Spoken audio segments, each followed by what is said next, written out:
हक मौजूद या अली मदद। या दरगाह हज़रत उमेदन भरियो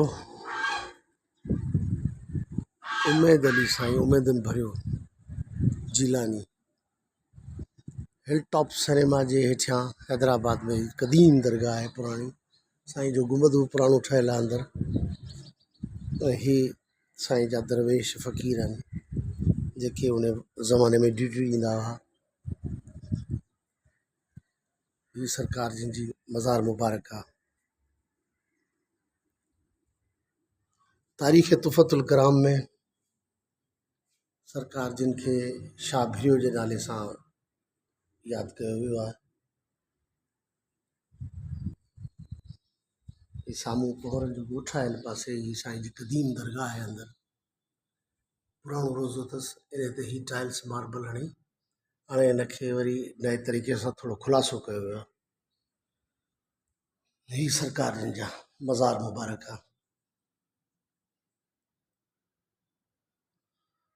सरकार हक मौजूद महबूब साईं हैदराबाद शहर में ऐं हैदराबाद खां टॉप सिनेमा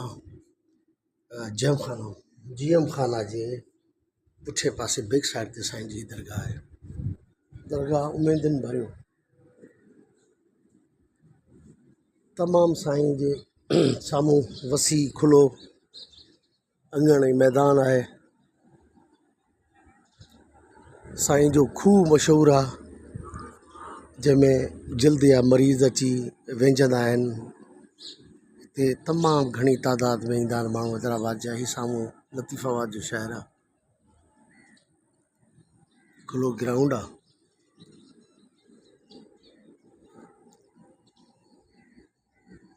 साईं तमामु क़दीम आहे पुराणो जी दरगाह हिते।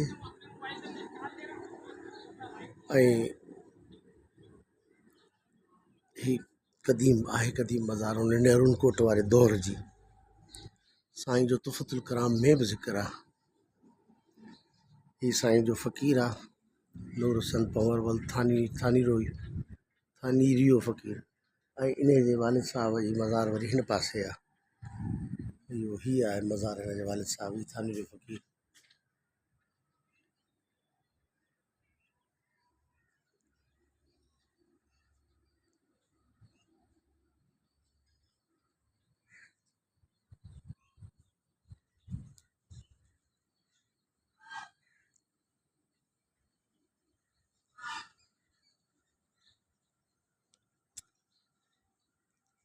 रोज़ो क़दीम उन ई कलहुड़नि जे दौर जो ठहियलु आहे क़दीम रोज़ो।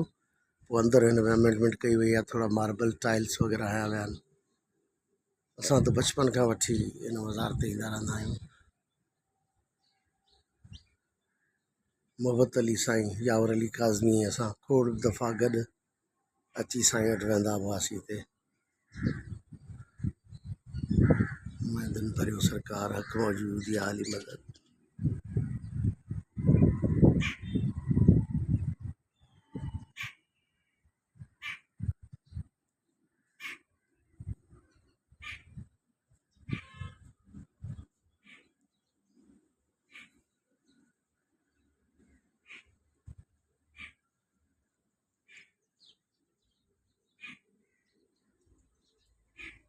अली अल्लाह हक मौजूद फ़क़ीर पाक जी बाझम जा मौला हादी पाक उमेदनि भरिया सरकार हक मौजूद या अली मदद कुर्ब।